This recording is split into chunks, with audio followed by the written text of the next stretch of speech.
All right, it says the meeting is now streaming. So, okay, it's redirecting and I think we're on. I can are see we us. on? Oh, hey, cool. Hi, everybody. Welcome to the Gathering 208 podcast. I'm Erica, and I'm here with Jordan and Kathy. You've joined us for an interesting talk tonight. We are going to talk a little bit about our own individual struggles with infertility and kind of lady problems, but I don't want any of you to feel like this is just a podcast for women. Infertility is something that affects families as a whole. And so men, please stay on and be a part of this conversation with us.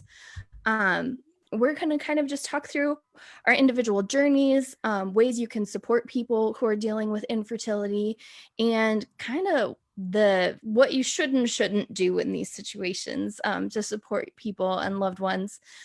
So kind of to start off with, we're just going to each kind of share a little bit about ourselves. So we're going to start with Kathy Hackett.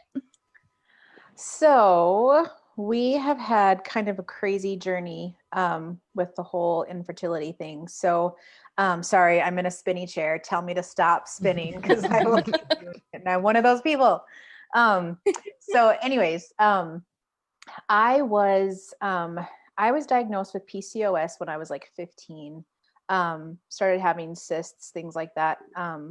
We only found out about it because they would rupture. So I would think I was having like sudden appendicitis, things like that. But I was diagnosed when I was 15, and had trouble till I was 30.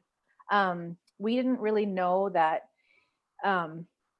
it was going to really cause issues for us trying to get pregnant.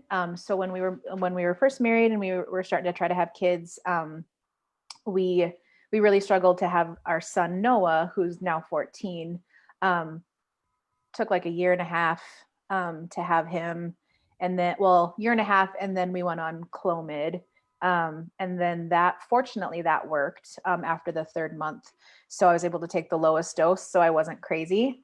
And we were able to get pregnant with him pretty quick. And I also have a blood disorder that can also cause infertility issues. I clot too easily. So I actually have two different blood issues that can cause clots, which could potentially cause miscarriage. But I was able to get pregnant with Noah. Had to do like blood thinner shots, things like that when I was pregnant. But he was born, he was healthy, he's good to go.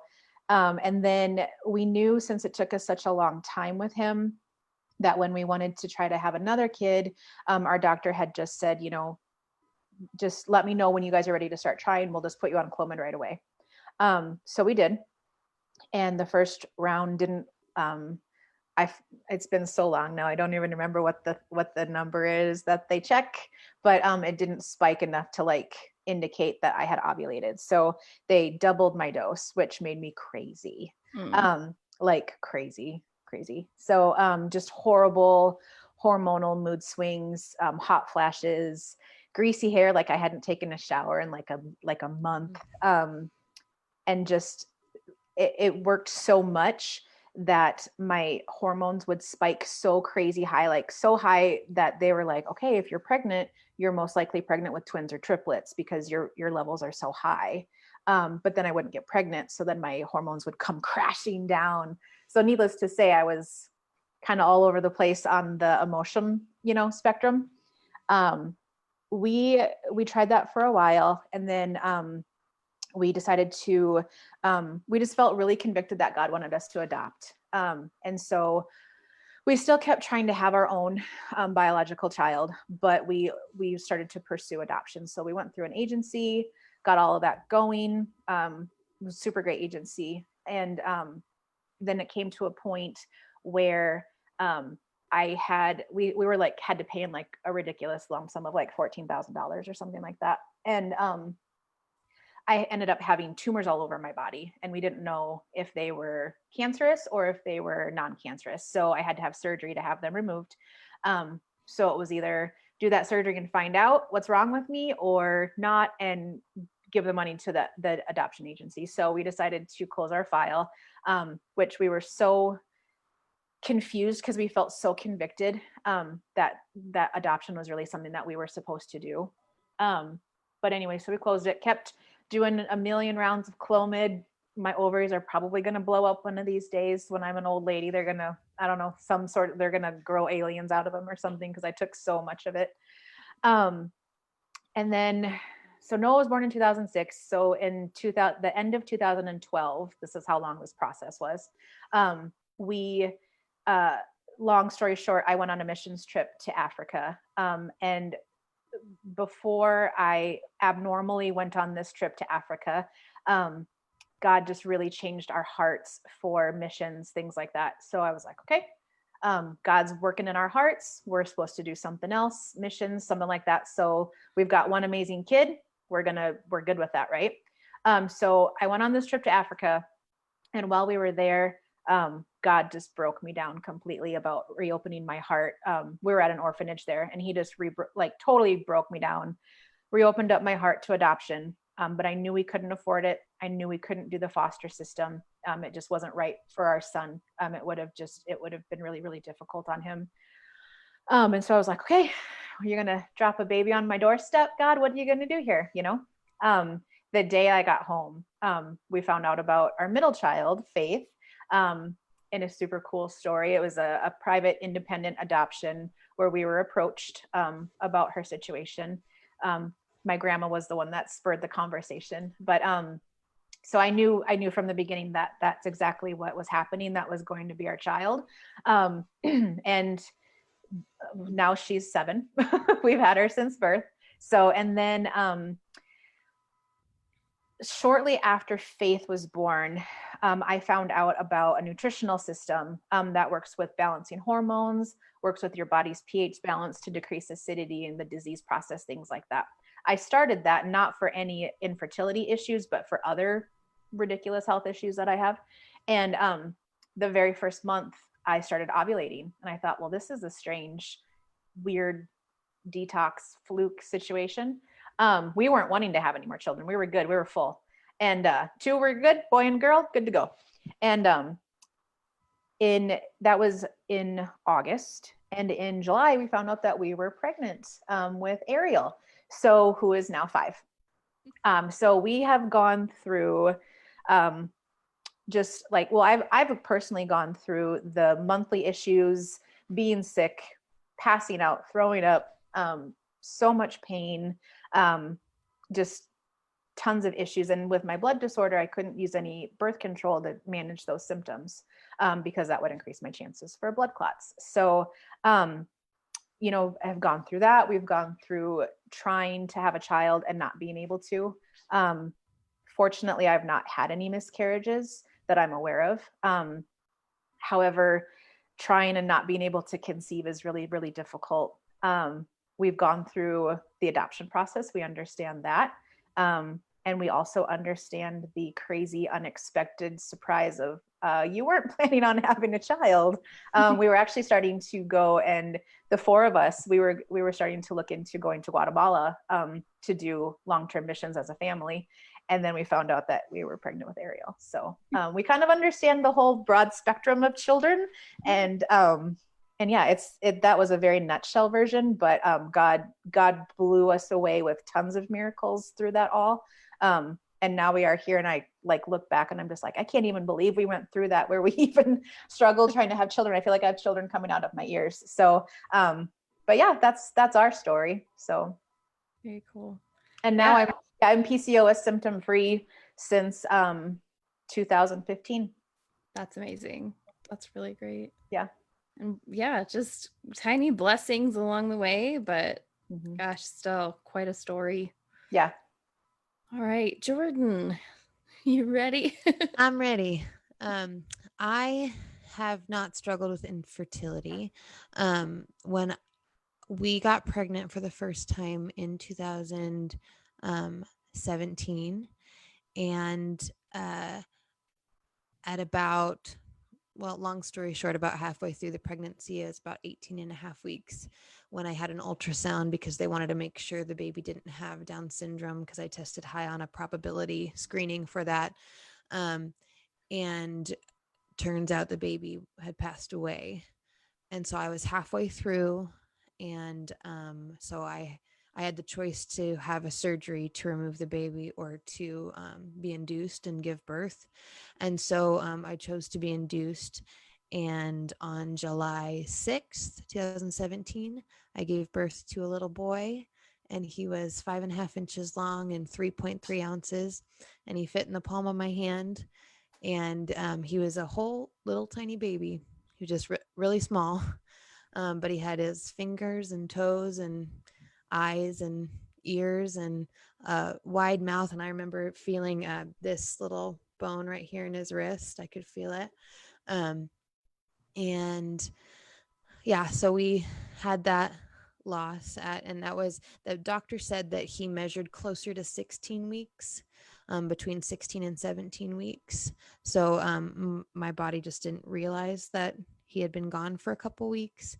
And that's one reason why I had to be induced too, because they didn't know when my body would physically realize that the baby was gone. And then 10 months later, we had Leland, and he's 2, and super rambunctious and wonderful. And so on Roman's, and we named our son Roman, the first one, and he was on his first birthday, Leland was 2 months old already.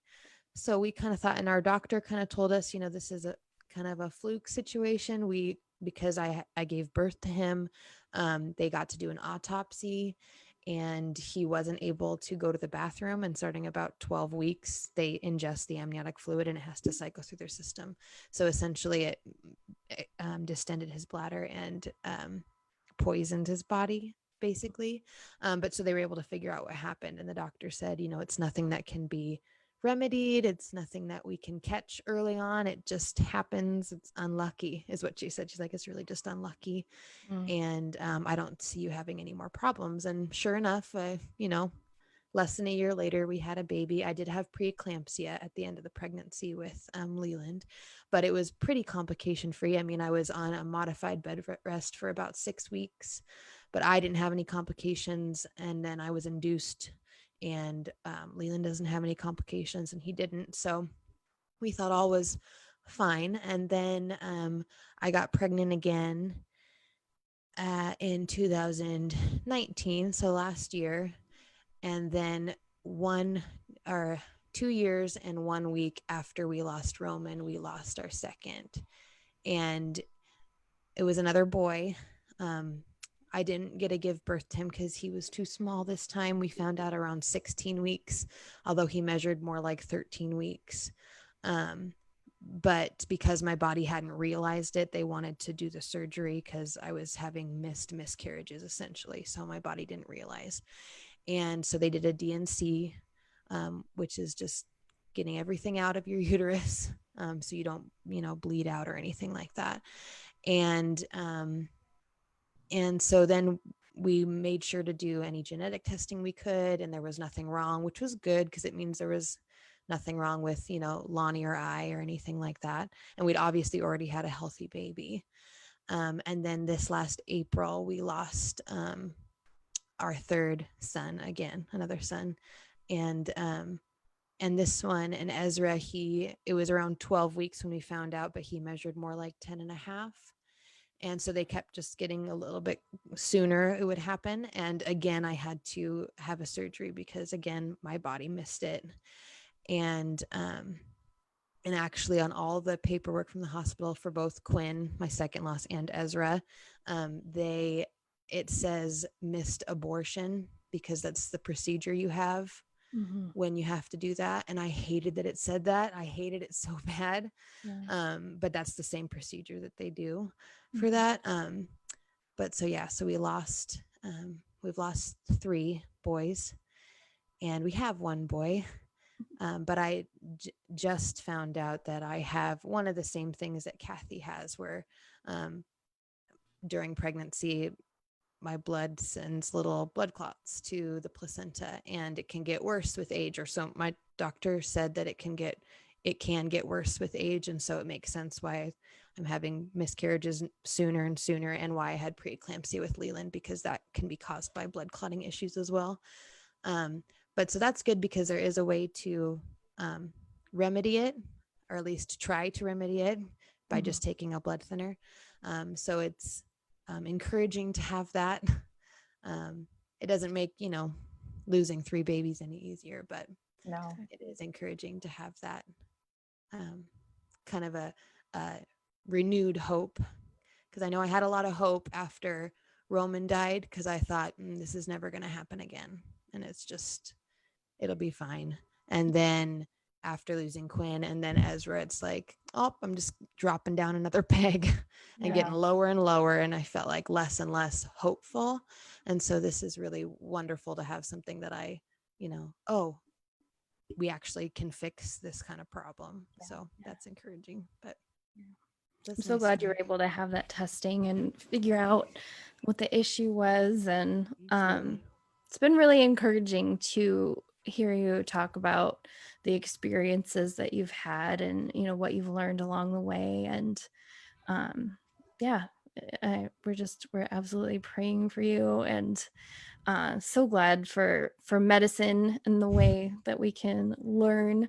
And medicine's not always perfect. Doctors aren't always perfect, and they don't always say the right things when you want them to say the right things, and that is so hard. So I guess I'll talk a little bit about my journey next. I'll do the Cliff's Notes version. So I was one of those unlucky few who started my period when I was about 10. And I so feel for all these young girls that have to experience it so young. It was heavy and it was painful right away. Came in like a lion. I remember 6th, 7th grade sitting on the floor in the bathroom stall at school crying because it hurt so bad and throwing up from the pain. It's a really easy way to shut up a principal, though, when they ask you why you keep leaving the lunchroom during lunch. Just go, it's my period, okay? And they will leave you alone. They shut up. Especially guys, they'll just bye. And as I went through middle school and high school, it kept getting worse. I would end up taking naps in my car in high school just because I was just so utterly worn out by my cycle. I was like borderline anemic a lot of the time just because of how heavy everything was. And then, I had this great idea to get married when I was 19 years old. So, it was a great idea. It's turned out really well. But, along with that, disclaimer, sex really hurt. And, obviously as a 19-year-old newlywed, that is not what you want. That's not what you expected. Puts an extra level of strain on a new baby relationship. And so throughout that first year of our marriage, I ended up, just trying to establish care with a doctor and kind of figure out what was going on there. And I went through my share of duds. A lot of very dismissive doctors saying, oh, you just have to deal with it. It's part of being a woman. Having your period hurts. And really, that's some really bad advice to give to people, because a normal cycle in a normal person should not be painful. Painful. No, it should not be that painful. And like, as a youth pastor's wife, that is something I drilled into my teenage girls. If you have excruciating periods, talk to your parents, talk to your doctor, because that is something that is a warning sign. There's an issue causing that. Yeah. For sure. So I finally did get to, I went to one doctor who completely degraded me. He said, you're overweight, you don't exercise enough, you don't eat well. That's why you're having all these issues. You just need to take care of yourself better. And at that point, you feel completely worthless. But at that point, I decided to advocate for myself, and I started doing some research and found out about this thing called endometriosis. And it kind of ticked a lot of the boxes of the symptoms I was experiencing.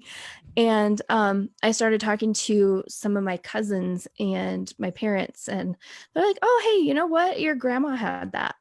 And my other grandma experienced some fertility issues and some miscarriages as well. And it's just, you know, kind of small town Midwest mentality. It's not really talked about because it's lady problems. You don't need to discuss that. So finding out that my grandmother had dealt with the same thing, I kind of had a good idea of what was going on. I went to a new OBGYN when we lived in Marion, Indiana, and my husband was in college, and she listened. And at the first appointment I had with her, she scheduled an exploratory laparoscopy, which I had the day after my 20th birthday. So we'd been married about 9 months at this point, and went in and had that surgery. And the first thing I heard when I woke up, she put her hand on my shoulder and she said, "You were right. It's endometriosis." And she said, "I can help you."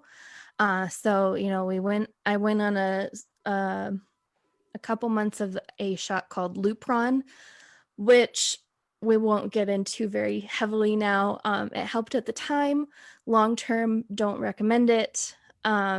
It it essentially puts you into a state of menopause, and at 20 years old, that is something that's very difficult to deal with, mentally and physically. Went through a lot of mood swings. Bless my poor dear husband through all of this. He put up with a lot of things getting thrown at him and a lot of hormonal nightmare. Um, but, you know, kind of let my body heal for a while. And about a year after, well, 2 years after Josh graduated from college, year and a half, sorry, we ended up pregnant with Liam, our first son. We did try for about a year, just based on kind of calculations that I've gone through. I figured out I just did not ovulate every month. So it's just a little harder to catch it in those cases.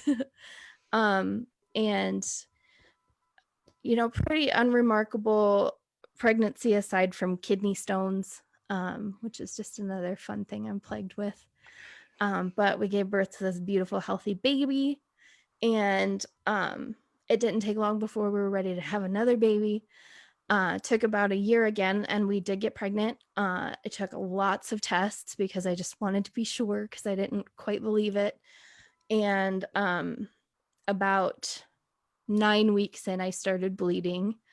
And we were actually visiting Mitchell, South Dakota, when we were interviewing for a new youth pastor position. And so we're just visiting, looking for houses, interviewing for this job, and I ended up in the ER there. And I felt very belittled by the doctors and staff there. I told them that I'd taken several tests and they were all positive, and I was excited and like, "Why'd you take so many tests? If it's positive, it's positive. Congratulations." And went through a series of tests and they went, "No, you're not pregnant. There's no baby. If you were pregnant, it was just really early. If you wouldn't have taken all those tests, you wouldn't have known. It's nothing to, nothing to work yourself up about." And in that case, I just felt like I didn't deserve to grieve because it wasn't really a thing yet. And Josh's cousin wrote me this beautiful card because she had dealt with miscarriages as well. And I feel awful. I never even responded to it because I didn't feel like I deserved to grieve. And I went through a lot of heartbreak and a lot of anxiety about that. And yeah, just didn't really feel like I had experienced the thing that everybody else experiences. So I didn't feel like I even deserved to talk about it. But then, eventually we did end up getting pregnant with Connor, who is hilarious and wonderful. Took us a long time to get pregnant with him as well. And especially after the miscarriage situation, I didn't want to even think about getting pregnant again.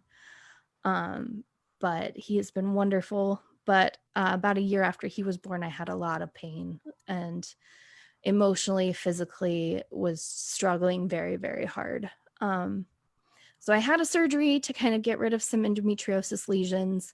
But at that surgery, they found a big growth on the outside of my cervix. And that was the most painful. And they said in order to remove that growth, I would have to have a full hysterectomy because it was right on the uterine artery.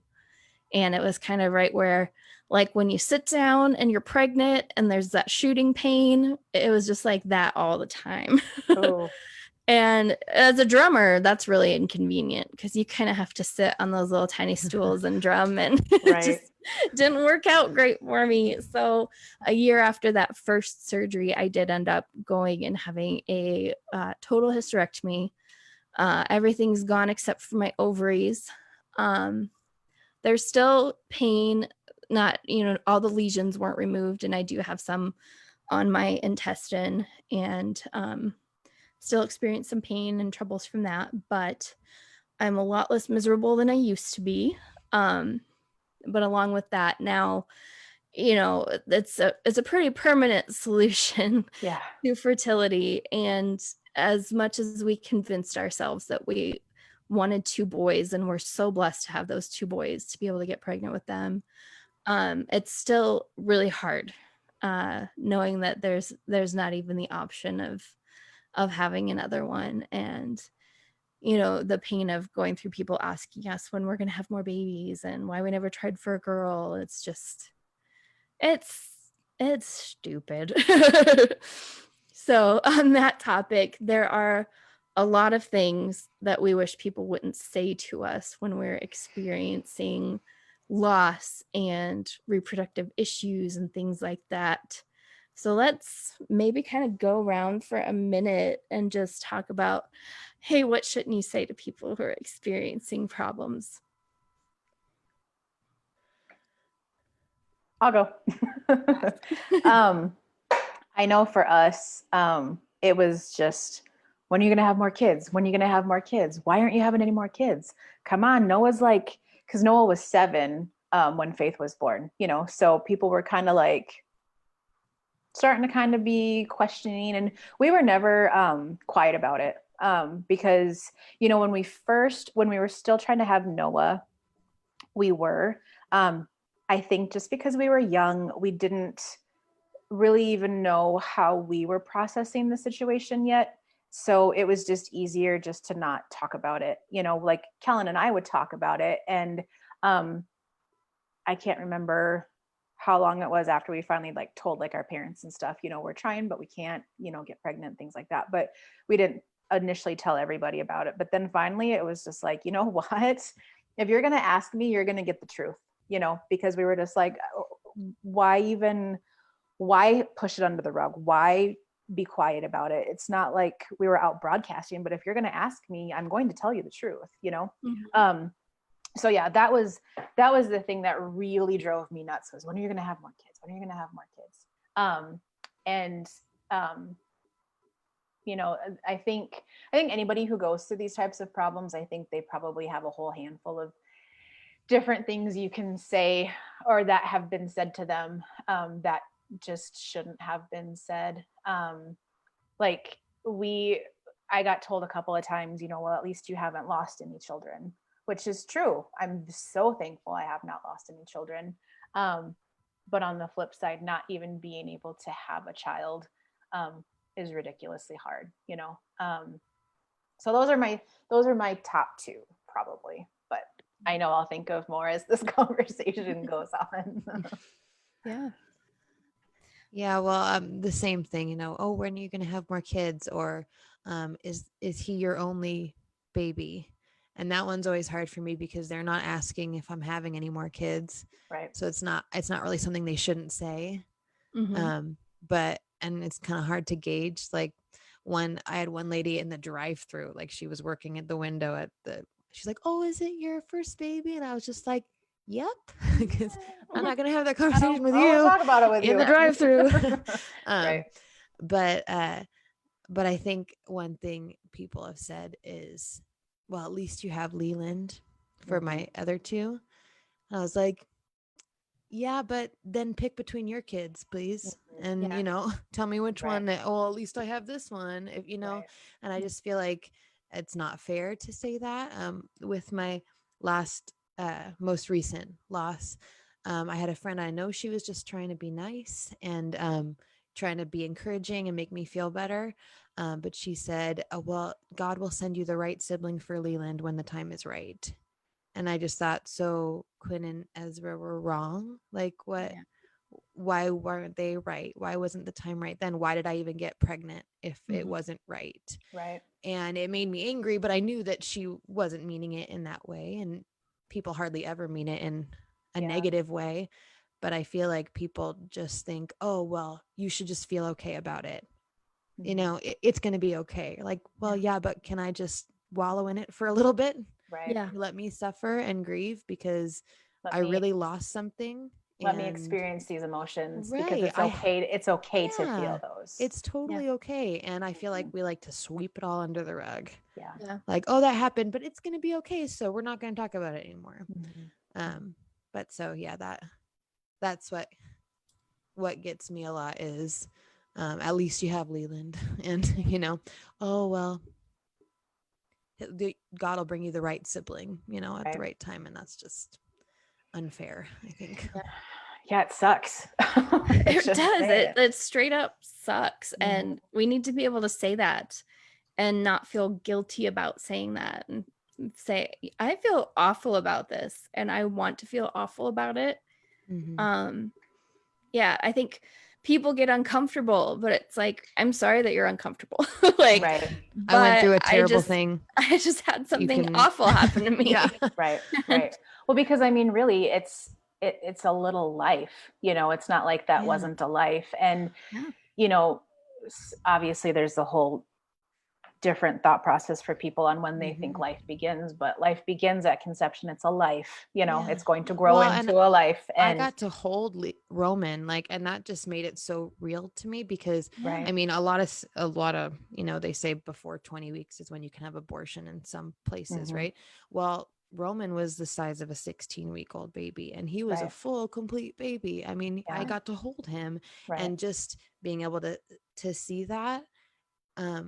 Now I never thought life didn't begin until they were born Right. or anything like that, but Yeah. but just being able to see them, like, how can you It's- say that I didn't lose something, Right. that I didn't lose a baby because he wasn't born yet? Like, Right. yes, he Right. Because was. like if you lose a child who is a month old, people, it's like they acknowledge it more, like it was Yeah. more of a legitimate life, when no, they're both Mhm. legitimate lives. You know, Right. there's just in the womb and out of the womb, Yeah. but they're still legitimate lives that should be Mhm. celebrated, Mhm. and should also be allowed to be mourned if you have to, Yeah. unfortunately. You know. Well, that was a baby that had a heartbeat. I know Lonnie's got that tattoo of Roman's heartbeat on him. It's Mhm. like, that's life. Mhm. That's legitimate. And there's a grieving process behind all of that, and that it's okay to feel that way. And just because other people might feel comfortable with it doesn't mean that it's any less painful for you. Mhm.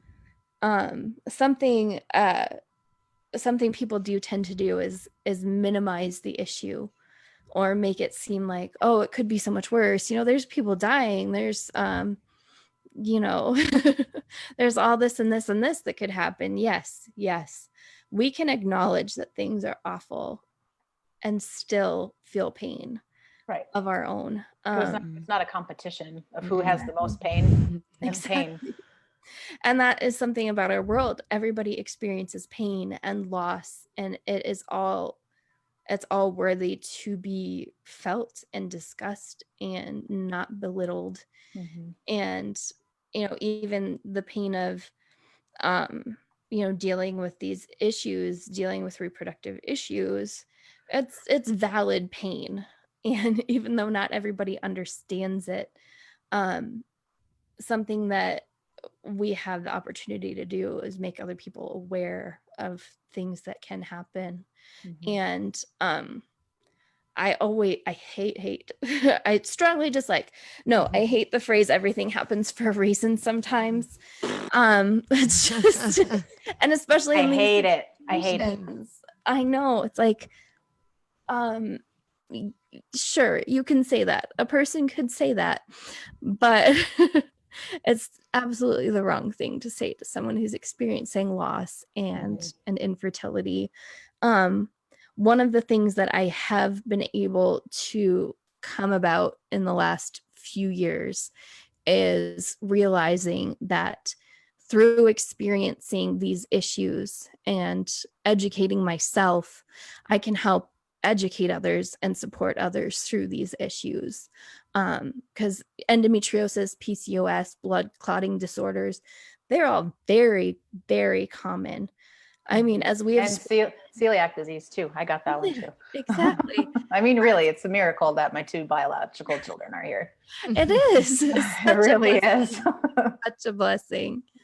And I feel the same, I'm so blessed to have my 2 boys. Like, I will never, ever take that for granted. I'm incredibly blessed to have them. It is still very hard sometimes to not want to cry when other people announce their pregnancies. Because as much as, when I made the decision to go ahead with the hysterectomy and the pain, I said, I've got my 2 boys, they're wonderful, they're enough, and they are. But sometimes it's just like, oh, but like if I could fill my house to the brim with babies, I would. Because well, and it's that whole like, that's final, like that's it, That's it. Yeah. There's not going to be a surprise pregnancy down the road, and I mean, I've got my girl name picked out and I'll never get to use it, like that gets me sometimes. So are there things that you guys have realized throughout your journeys? I'm not going to say that make it better, but what do you glean from this that you can use to help others? So for me, fortunately, I'm able to have some hindsight now and see where God was connecting the pieces of a much, much larger puzzle than I even could even have dreamed for us to even happen. If we wouldn't, if trying to how to word this here in order, if I wouldn't have gone through infertility, I wouldn't have maybe appreciated how precious pregnancy is, first and foremost. If we wouldn't have gone through that, we wouldn't have, well, and I shouldn't say we wouldn't have, because I don't know what God would have done, but there's a very good chance that we might not have felt a strong tug on our heart for adoption. And through that, it started not only a passion in my life and in Kellen's life for adoption, but through that story, we went on this crazy journey in life of missions that we were never ever interested in before, and it completely ignited a passion in our hearts for missions that it's 100% part of Faith's story.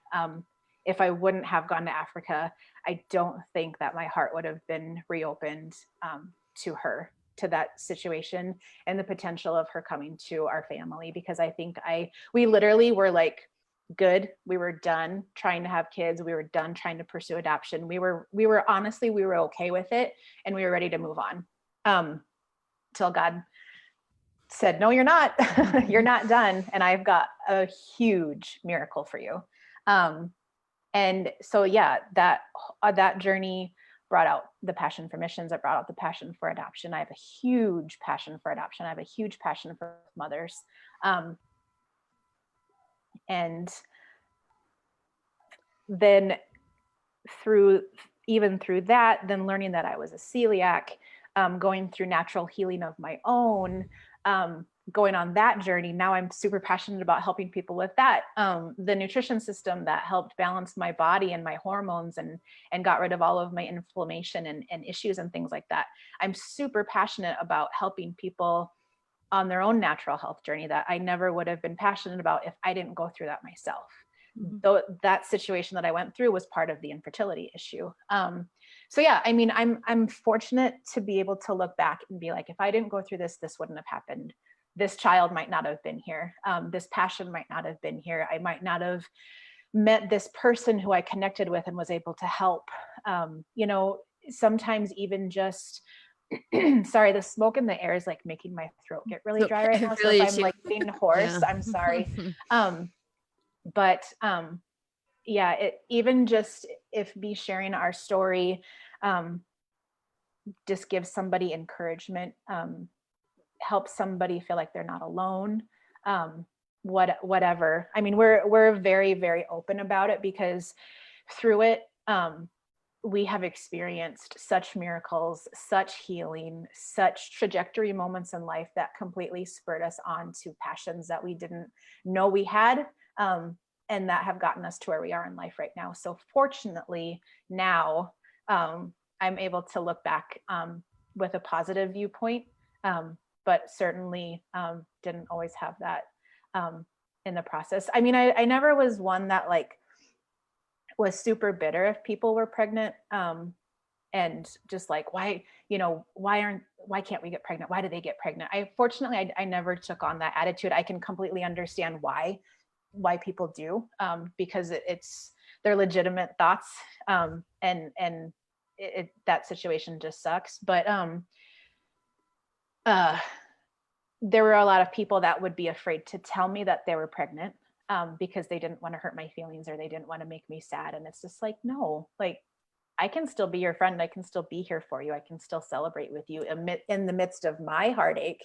But please still share that stuff with me, you know? Mm-hmm. So, but anyways, yeah, I'm thankful for the viewpoint that I have on it now, because really, honestly, it is a huge, amazing story of healing and miracles that only God did. There's no other explanation for it than him. So.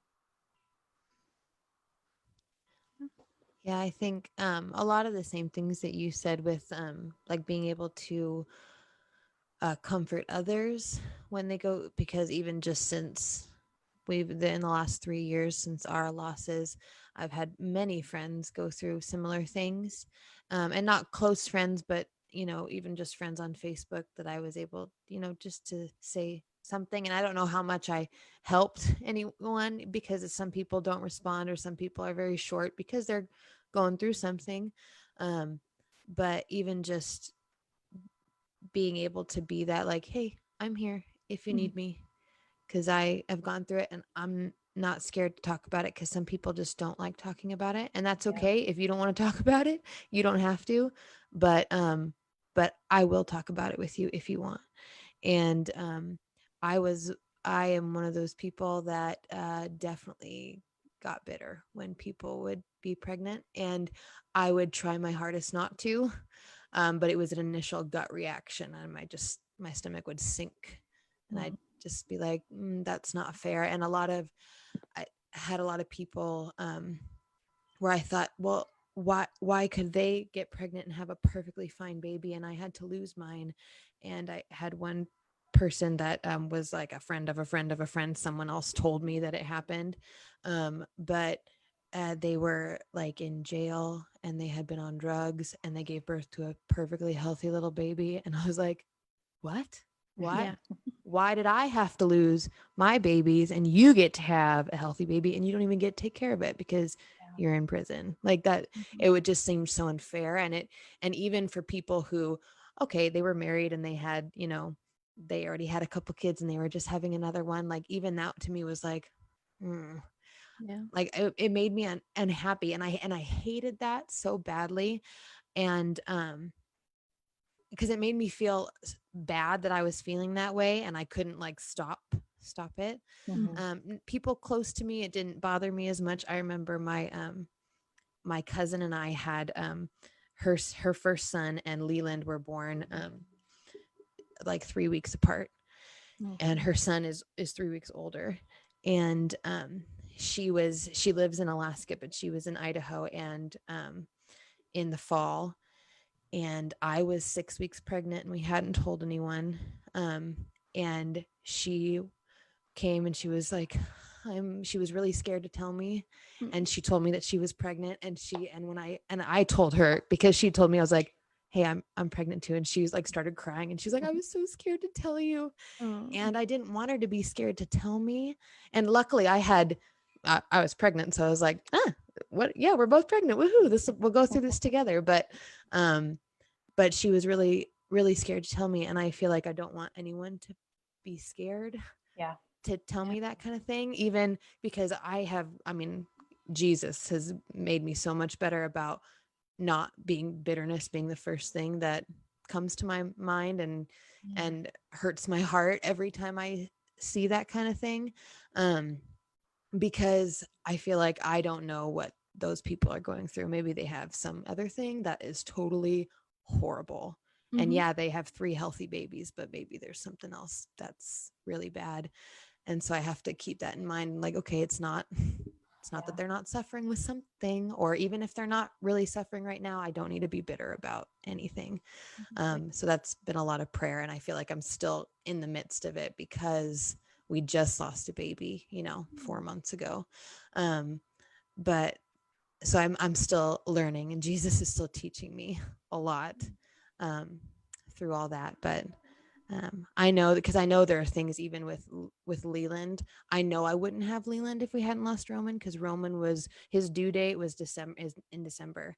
And by December, I was already halfway through my pregnancy with Leland. So that was an easier one for me to reconcile and to see the good things in it. Like, okay, I experienced this, and it made me cherish Leland so much more. Not that I wouldn't have cherished him, but just like taking, okay, I can't take this for granted, because I had this happen, and now I have a healthy baby. And so I can see those things in hindsight, like you said, but I'm a little too close to some of the losses to see a lot of that right now, but which is completely understandable. I have more years of healing under my belt than you do, Jordan. So that's why it's easier for me to say that type of thing. You have every right to still be in those raw emotions 100%. Absolutely. And you've really gracefully dealt with a lot. And I know that it's still hard and it's still fresh, but I've been very inspired watching you deal with this. And I know you're still in it. And I have so much admiration for you and how you've handled all of this. And yeah, absolutely. It's just the way that you guys talk about it, and you don't push it under the rug. You acknowledge your 3 precious boys' lives. They were short, but you still acknowledge them. You still talk about them. You have things that, about them in your home. I love that about you guys. I love that you don't just push it off. Oh, that's done. No, it's not done. They're still your children. And I love the fact that that you guys both talk about that very openly. Yeah, absolutely. And that is something that needs to be acknowledged as well. Like, men deal with these issues right alongside us. Yep. And a lot of them deal with it in very different ways. But our husbands have been there through these situations with us. And so many men, they don't have as many resources, and women don't have enough resources, to be completely honest, for all the issues that are so prevalent in this world. But men have even fewer.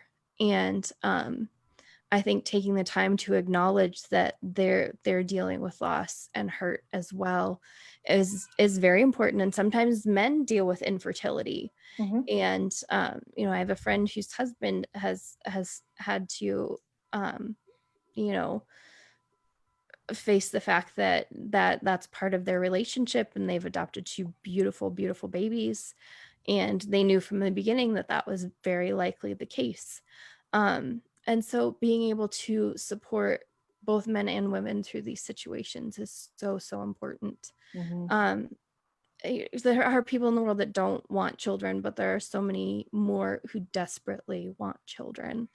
And they are such a blessing in our lives. And my heart just breaks for people who are unable to experience that. And the 3 of us are so blessed to have these beautiful babies that we've been able to give birth to, but it does not make the struggle any less. It doesn't belittle anything that we have been through. And those babies, Jordan, that you have in heaven, they were real. They were here. And yours was too. Thank you. Thank you. And I still, it's been 7 years, but I still don't, and there's there's always things to unpack with different things like that. But, you know, people need to talk about it. And I think it's encouraging to have people that you know who you know have experienced those things. Like it's so encouraging to have you two just knowing that you understand to some degree what, you know, and we understand what each other is going through on certain Yeah. levels. And I think that is really, really awesome because I think we often feel lonely when we're going through this kind of absolutely. thing. And I couldn't tell you how I did not realize how many people around me had lost babies until I lost Roman. And then out of the woodwork, all these people are coming Yeah. like it happened to me. And Yeah. you don't realize how prevalent it is, really, because people don't usually openly talk about it necessarily. Right. So it's really nice to have people that you know that you can rely on and who understand kind of what you're going through. Yeah. Yeah. It's awesome having a girl squad to support you. Yeah.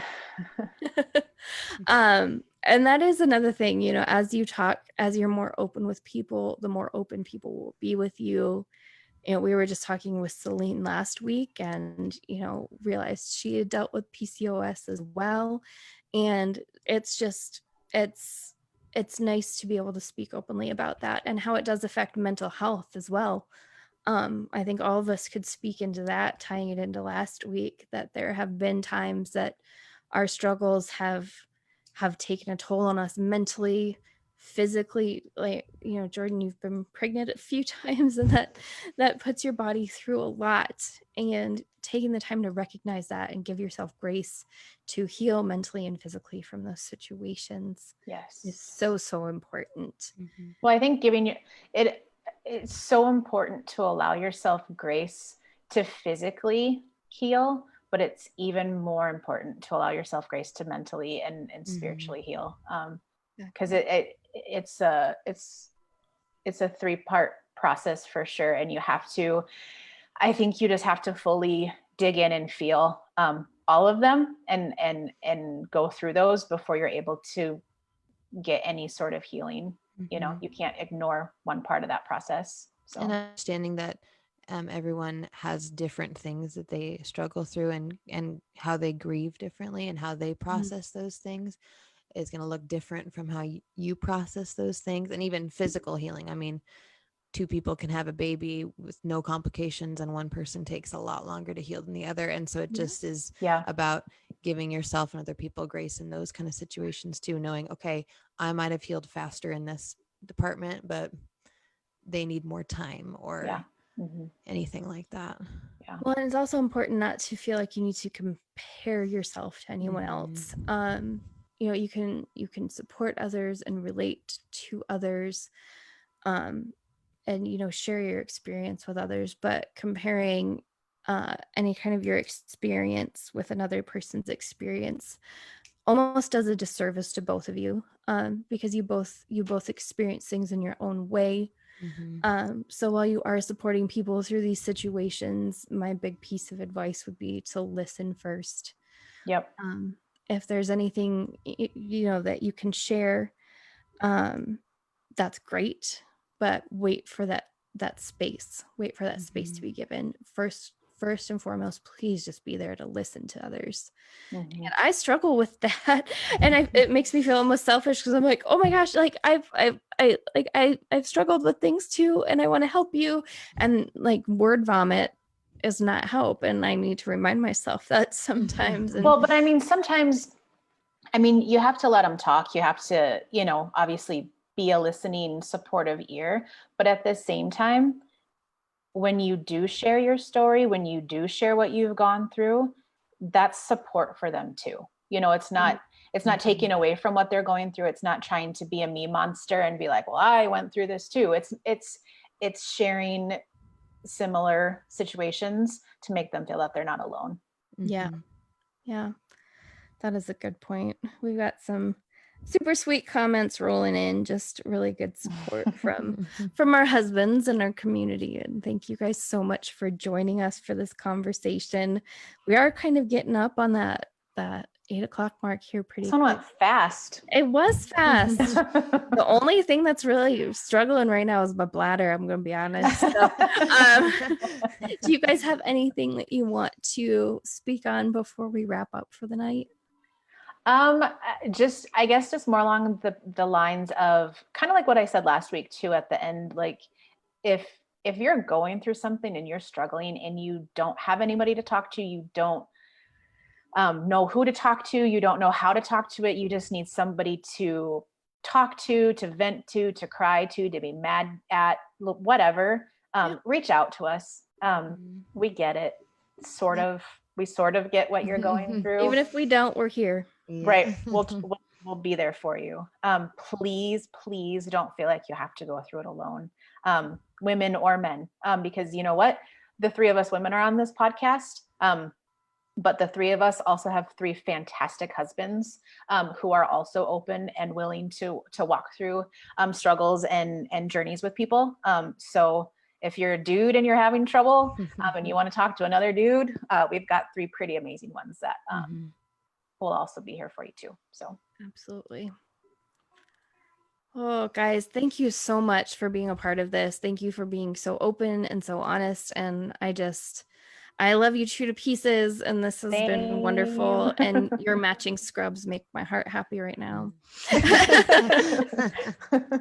Awesome. Well, thank you everybody for watching in, or if you're watching or listening later, thanks for being a part of our G208 family. Feel free to reach out to us on our Facebook page or hello@gathering208.com. We'll come right to me and I'll make sure it gets to the right person no matter what it is. But in the meantime, feel free to watch our live stream on Sunday. Now that Josh is back in the land of the living a little bit, my husband's been sick for a while and I've actually been sleeping on this couch here. But now that we know he's doing better, we'll have things coming up again. And, you know, even if you aren't feeling up to joining us in person for anything, please just take a look out here on Facebook or Instagram for us. And we just are so happy to have you as part of this.